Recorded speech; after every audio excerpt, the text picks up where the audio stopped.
दोस्तों आज के इस वीडियो के अंदर मैं आपको एक एक्टिविस्ट से मिलाने जा रहा हूँ। अब मुझे लगा नहीं था कि वो एक्टिविस्ट ट्रांसजेंडर है, लेकिन जब मैंने इनकी स्पीच को सुना तो मुझे काफ़ी अच्छा लगा सुन करके, और मुझे लगता है कि आपको भी सुनना चाहिए, इसलिए मैं शेयर भी कर रहा हूँ। और बीच बीच में मैं कुछ कानूनी बिंदु आपको समझाने का प्रयास करूँगा जो हमारे देश में हैं। पाकिस्तान में भी हो सकता है वही कानून हो, क्योंकि पहले हमारा ही देश का हिस्सा था पाकिस्तान। तो चलिए वीडियो को शुरू करते हैं और कमेंट करना कि आपको ये वीडियो कैसा लगा। अगर वो तेज़ाब फेंक देते तो मैं तो समझती हूँ कि कुछ लोग तो ऐसे हैं वो कहते हैं हाँ ये ख्वाजा सरा तो होते ही ऐसे हैं। तो यहाँ पर एसिड अटैक के बारे में बात बोल रही हैं। शायद ये थोड़ा सा ट्रेलर होता है ना, शुरुआत से अच्छी करें तो फिर पूरी फिल्म अच्छी होती है। तो ट्रेलर दिखाया जा रहा है जिसने भी इस वीडियो को अपलोड किया बीबीसी के द्वारा। तो देखते हैं, कंटिन्यू करते हैं इस वीडियो को। मेरा नाम शहजादी राय है और मैं एक ट्रांसजेंडर एक्टिविस्ट हूँ। जेंडर इंटरेक्टिव अलायंस के साथ एज अ फील्ड सुपरवाइज़र और वायलेंस केस मैनेजर की हैसियत से काम करती हूँ। सिंध पुलिस की फोकल पर्सन हूँ ख्वाजा सरा कम्युनिटी के लिए। ये चौथा अटैक है मेरे ऊपर, चौथा जो मेरे दरवाजे तक लोग पहुँचे हैं। ऑब्वियसली हम हर दफ़ा वीडियो नहीं बना पाते हैं, हम हर दफ़ा उसको रिपोर्ट भी नहीं करते हैं। इस केस को थोड़ा डिफरेंट था क्योंकि ये इंसान पहले मेरे पास आया, वीडियो मौजूद है। इस इंसान ने कहा कि प्यार करना है, 2000 रुपये दूंगा। तो मैंने वीडियो बना ली एंड मैंने सोशल मीडिया पे लगाई ताकि लोगों को पता चले कि कैसे होती है। ये बताना चाह रही हैं कि एक व्यक्ति इनके पास आया और इनको मतलब एक तरीके से सेक्सुअल रिलेशन के लिए ऑफ़र किया। इन्होंने तुरंत उसका वीडियो बनाना शुरू कर दिया। अब वीडियो को थोड़ा सा इन्होंने ब्लर किया हुआ है, हो सकता है कि प्राइवेट पार्ट भी शो करने की कोशिश कर रहा हो। तो फिलहाल यहाँ पर जैसे कि हमारे देश में अगर किसी महिला के साथ इस तरीके का इंसिडेंट होता है, कोई आता है, कोई ऑफ़र करता है, तो ये ऑफेंस है, 354 AIPC का ऑफेंस है, 5 साल तक की सजा हो सकती है ऐसे व्यक्ति को। और यहाँ पर अगर वो प्राइवेट पार्ट शो करने की कोशिश कर रहा था, यहाँ पर आकर जो मैडम ने वीडियो बनाया इन्होंने, शहजादी राय ने, तो 294 IPC का भी ऑफेंस बनता है, 3 महीने तक की सजा हो सकती है ऐसे व्यक्ति को जो प्राइवेट पार्ट शो करता है। तो आगे देखते हैं कि क्या बताती हैं इस व्यक्ति ने और क्या किया इनके साथ। इस तरीके की घटना अगर हमारे देश में किसी महिला के साथ होती है तो ये धाराएं हिट होती हैं और सीधी शिकायत आपको करना चाहिए थाने पे जाकर के। हरेसमेंट, उस पे भी मैंने काफ़ी कमेंट्स ऐसे देखे कि लोगों ने कहा कि क्या हो गया, तुम लोग तो यही काम करते हो। खैर उसके बाद ये कहना चाह रही हैं कि भाई लोगों ने कहा कि तुम्हें क्या फ़र्क पड़ रहा है, तुम्हारे साथ तो वैसे इसी तरीके का काम होता है। मतलब ये अगर वो चीज़ नहीं कर रही, कुछ अलग करना चाह रही है, तो लोग उसको वापस से उसी तरफ घसीटना चाहते हैं जिस तरफ ये नहीं जाना चाहती। जिस दलदल से निकल के ये बाहर आना चाह रही है मैडम, उसको निकलने नहीं दिया जा रहा कि यार तुम्हारे साथ तो ऐसा होता रहता है, ये तो नेचुरल है तुम्हारे लिए, तो तुम इतना रिएक्ट क्यों कर रही हो। बहुत गलत बात है ये। अगर वो कुछ अलग करना चाह रही है और वो कुछ किसी के लिए एक रोल मॉडल बनना चाह रही है, आपको मोटिवेट कर रही है वो, कि वो उस कैटेगरी से आकर के इस लेवल तक वो पहुंच गई कि लोग उनको देख रहे हैं, मैंने देखा और आज आप उनको देख रहे हैं, तो कहीं ना कहीं कुछ तो बात है मैडम में। तो देखते हैं वीडियो के अंदर आगे उन्होंने क्या क्या सहा, क्या क्या उनके साथ गलत हुआ। देन दोबारा वो किसी और साथी के साथ वो आते हैं और हम मेरे घर पे तेज़ाब की बोतल लाते हैं, डराने के लिए, मारने के लिए, क्या करने के लिए। पर बहरहाल आए, हमने वीडियो बना ली, मैं नहीं थी घर पे, FIR कटवाई, उनको हमने अरेस्ट करा। तो यहाँ पर जो व्यक्ति पहले आया था वो व्यक्ति अन्य एक व्यक्ति के साथ आता है और तेज़ाब की बोतल लाता है, अटैक करने का इरादा रखता है। तो हमारे देश में कानून है, अगर कोई व्यक्ति एसिड अटैक करता है तो धारा 326 AIPC के तहत ऐसे व्यक्ति को 10 साल कम से कम सजा हो सकती है और अधिकतम आजीवन कारावास की सजा हो सकती है अगर उसने अटैक कर दिया तो। लेकिन अगर केवल प्रयास ही किया ना उसने, तो भी हमारे देश में पनिशेबल ऑफेंस है।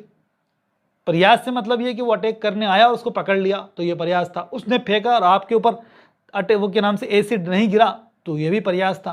तो यानी जो अटेम्प्ट करता है ऐसे व्यक्ति को धारा 326B के तहत 5 साल तक की सजा हो सकती है कम से कम, और अधिकतम 7 साल तक की सजा हो सकती है। साथ ही जुर्माने से भी ऐसे व्यक्ति को दंडित किया जाएगा। तो पाकिस्तान में भी मुझे लगता है इसी तरीके का कानून होना चाहिए, क्योंकि पहले हमारे देश का हिस्सा था पाकिस्तान। तो आगे कंटिन्यू करते हैं, ये चीज़ सीखने की आपको ध्यान रखने की ज़रूरत है। आया, मर्द या औरत से हमारी स्ट्रगल बहुत ज़्यादा होती है। मैं एक बहुत कंजर्वेटिव सिंधी फैमिली से बिलोंग करती हूँ और ऑब्वियसली उन्होंने डिसोन किया हुआ है। मैं 16 से 17 साल की थी तब मुझे अपनी फैमिली से दूर होना पड़ा, और उस वक्त अगर मैं दूर ना होती तो शायद मैं आज ज़िंदा ना होती, क्योंकि एक ऑनर किलिंग हम पाकिस्तान का सबसे बड़ा मसला है। और ये सिर्फ औरतों का नहीं, कारोकारी हमारा भी बड़ा मसला है कि हमें ये है कि एक ख़ानदान पे गैरत के नाम पे मार दिया जाता है। जब हम अपने घर से बाहर निकलते हैं तो it's not easy for us कि हम जाके किसी से मदद मांगें। जब हम अगर किसी से रोटी भी मांगेंगे तो वो पहले बोलेगा हमारे साथ सेक्स कर लो। ये एक हकीकत है जो कि नॉर्मली हम इस चीज़ पे बात नहीं करते, बट हाँ ये सच है कि जब हम कहीं जाते हैं, हम किसी से भी मदद मांगते हैं, आज भी अगर हम किसी से फेवर मांगते हैं तो लोग आगे से हमसे कहते हैं कि हमारे साथ सेक्स करो। और उस ज़माने में ऑब्वियसली जो सेक्स वर्क था वही एक सर्वाइवल था। मैं जॉब करती थी एक इंस्टीट्यूट में, ऑटिज़म बच्चों की हेल्पर थी मैं, और मुझे वहाँ से निकाल दिया गया था कि आपका जिन्स जो आपका जेंडर है वो नहीं है, हमारे लिए आप बाइज़ शर्म है इदारे के लिए। मूरत नहीं मानती, मूरत ये नहीं करती, मूरत वो नहीं करती, वही हमारा। तो इनको इस वजह से निकाल दिया गया जहाँ पर ये जॉब करती थी, क्योंकि ये ट्रांसजेंडर है। अरे अगर कोई ट्रांसजेंडर किसी प्रकार की कोई जॉब कर रहा है तो कहीं ना कहीं जिस दलदल की मैडम बात कर रही हैं उस दलदल से निकलने का अवसर मिल रहा है उस ट्रांसजेंडर को, और उसको देख करके और अधिक ट्रांसजेंडर भी इसी फील्ड में आकर के हो सकता है कि वो भी वर्क करें और अपनी ज़िंदगी को उस दलदल से निकाल के बेहतर ज़िंदगी की तरफ लेके जाएं। जो कि एक इंस्पायर्ड वुमेन लग रही है मुझे ये शहज़ादी राय। अपने आप को इन्होंने चेंज किया और इस फील्ड में आकर के इन्होंने वर्क किया और एक्टिविस्ट बन करके आज लोगों को मोटिवेट कर रही हैं कि आप भी ये कर सकते हो। चलो कंटिन्यू करते हैं इस वीडियो को। सारा नस्ल आता है काउंसलर, जो एक हमारा ख्वाजा सरा कल्चरल सिस्टम है, उस सिस्टम के तहत हम लोग अपनी ज़िंदगी को इस पॉसिबिलिटीज़ पे आते हैं कि हम गुजार सकें। हमारी ज़िंदगियां आप लोगों की ज़िंदगियों से डिफरेंट होती हैं क्योंकि आप एक्सेप्ट नहीं करते, हम अपनी दुनिया बनाते हैं, वो ख्वाजा सराओं की दुनिया होती है और हम उसमें एक दूसरे को बहुत सपोर्ट करते हैं। एक बड़ा प्यारा कम्युनिटी सिस्टम बनाया हुआ है। देखिए, एक्टिविज़म एक नॉन पेड लेबर है जो पिछले 10 साल से मैं कर रही हूँ और शायद यही ज़िंदगी का मकसद भी है। अगर किसी को शनाख्ती कार्ड बनवाना है तो वो मेरे पास आता है। अगर किसी का एडमिशन, जैसे अब हमारे काफ़ी सारे लोग पढ़ने की तरफ रुझान कर रहे हैं, तो जैसे किसी का एडमिशन नहीं होता है तो वो मुझसे रुझान करते हैं। कोई भी उनका मसला होता है तो वो मेरे पास। तो दोस्तों, हमें सीखने की ज़रूरत है किस तरह से ये बिना किसी अर्निंग के लिए, मतलब किसी मफाद के, समाज सेवा कर रही हैं, लोगों की समस्याओं का समाधान कर रही हैं निःशुल्क, बिना किसी पेमेंट के। तो सीखना चाहिए हमें, जो चीज़ हमें आती है कहीं ना कहीं हमें भी हेल्प करना चाहिए लोगों की। तो वही उद्देश्य हमारा भी है कि हम जो जानते हैं वो शेयर करें लोगों को, और ये शेयर करना ही उनकी हेल्प करना है। अगर मैंने आपको धारा 354 बताई, 326 ए एसिडेट अटैक बताई या प्रयत्न बताई, तो कहीं ना कहीं मैं आपको जानकारी दे रहा हूँ। तो ये एक मेरी तरफ से एफर्ट हो गया कि मैं लोगों को अवेयर कर रहा हूँ। तो कुछ ना कुछ आप में भी बात होगी, तो उस काम को हमें करना चाहिए बेहतर तरीके से, पॉजिटिव वे के अंदर। नेगेटिव काम हमें कभी कुछ नहीं करना चाहिए, ऐसा मेरा मानना है। चलो इस वीडियो को देखते हैं आगे। आते हैं, नेपाल जा रही थी अपने एक ऑफिस के काम से। एक हमारी एनुअल मीटिंग होनी होती थी, तो उसमें मुझे रोक दिया गया और उन्होंने कहा कि रुके, आप साइड पे खड़ी हो जाएं। फिर उन्होंने पूरी बोर्डिंग की और मैंने बोला शायद कोई स्पेशल प्रोटोकॉल दिया जाएगा, तो मैं खड़ी रही, सारे लोगों की बोर्डिंग हो गई। तो अचानक से उन्होंने कहा कि आप अपना बोर्डिंग पास मुझे वापस करें, और उन्होंने बोर्डिंग पास फाड़ा और मुझे कहा आप अलाउ नहीं है। मैंने क्यों? उन्होंने कहा आपका जेंडर एक्स है और मिडिल ईस्ट पूरे की पॉलिसीज़ हैं कि हम आपको अलाउ नहीं कर सकते। एंड देन सडनली पीछे सिक्योरिटी आती है और वो आगे चले जाते हैं। एंड सिक्योरिटी ने मुझे रोक दिया कि मैंने बोला देखिए, मैंने टिकट ली है, पैसे भरे हम लोगों ने, हमें एक्सप्लेनेशन चाहिए, रिटर्न में लिख के दे दे ताकि हम आगे रिफ़ंड तो करवा सकें। मुझे आज तक कुछ रिटर्न में नहीं दिया गया, जहाज़ से उतार दिया गया। तो ये एक अंधा कानून। तो दोस्तों जो मैडम बता रही हैं कि एक मीटिंग में जा रही थी और इनको रोक दिया गया, किसके द्वारा? जाहिर सी बात है, जिस एयरलाइन कंपनी के थ्रू ये जा रही थी उस कंपनी के द्वारा रोक दिया गया। और रिफ़ंड के लिए इन्होंने रिटर्न में कुछ मांगा तो उनको वो डिटेल भी नहीं दी गई, मतलब रीज़न भी नहीं दिया गया रिटर्न में कि क्यों रोका जा रहा है, और बोर्डिंग जो था इनका वो फाड़ दिया गया। तो कुल मिलाकर के इस तरीके के मामलों में हमें ये पता होना चाहिए कि अगर हमने किसी चीज़ को परचेज़ किया है, किसी सर्विस को हमने ली है और हमने उसके लिए पे किया है, तो हम कंज्यूमर हैं उस व्यक्ति, उस कंपनी के लिए या उस चीज़ के जिससे हमने प्राप्त किया।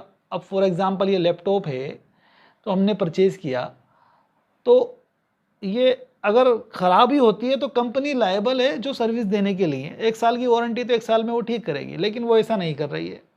या फिर जो मैडम जाने के लिए बिल्कुल एलिजिबल थी, जिनको रोक दिया गया, कारण कुछ भी मेंशन करे वो, तो ऐसी स्थिति के अंदर कंज्यूमर कोर्ट में आपको जाना चाहिए। किसी प्रकार की कोई सर्विस हो, कोई प्रोडक्ट हो जिसमें कोई दिक्कत आ गई हो और आपको नहीं मिला हो, इशू उत्पन्न हो गया हो और रिजोल्यूशन नहीं कर रही सामने वाला, तो कंज्यूमर कोर्ट में आप कंप्लेंट फाइल करें, बिना वकील के कर सकते हैं। आपको निश्चित तौर पे वहाँ से रिलीफ मिलता है और अच्छा रिलीफ मिलता है। मैंने अभी हाल ही के अंदर एसर कंपनी पे मेरे लैपटॉप को लेकर के मैंने केस फाइल किया था। 51,000 रुपये का लैपटॉप था, जो कि जिसका रिफ़ंड मुझे मिला है। एक्सचेंज के अलावा मेरे को पेमेंट मिल गया पूरा, जितना का मेरा लैपटॉप था उतना, और प्लस मुझे एक्सपेंसेस मिला और मानसिक हरेसमेंट का मुझे चार्ज मिला। तो मतलब 80,000 रुपये मुझे कंज्यूमर फोरम ने दिलवाए हैं। तो ये आपके साथ होता है तो आप भी कंज्यूमर फोरम का सहारा ले सकते हैं बिना वकील के। सिंपल सी शिकायत लिखनी होती है, जो आपके साथ हुआ वही लिखना होता है, और डिटेल वीडियो हम दिखाएंगे हमारे चैनल कानून की रोशनी में पर। चलो इस वीडियो कंटिन्यू करते हैं। मैं एक ऑर्गेनाइज हेट कैंपेन की टारगेट हूँ। मेरी पुरानी तस्वीरें, मेरी फैमिली, मेरा कैरेक्टर, मेरी कैरेक्टर असैसिनेशन, मेरी पार्टीज़, मेरी वीडियोस, सबको टारगेट किया जा रहा है। और मैं ये समझती हूँ कि ये सारी चीज़ें एक सिस्टमेटिक अटैक हैं जो हम पे किए जा रहे हैं कि प्लीज़ आप चुप हो जाएं और ख्वाजा सराओं के लिए बात करना बंद करें।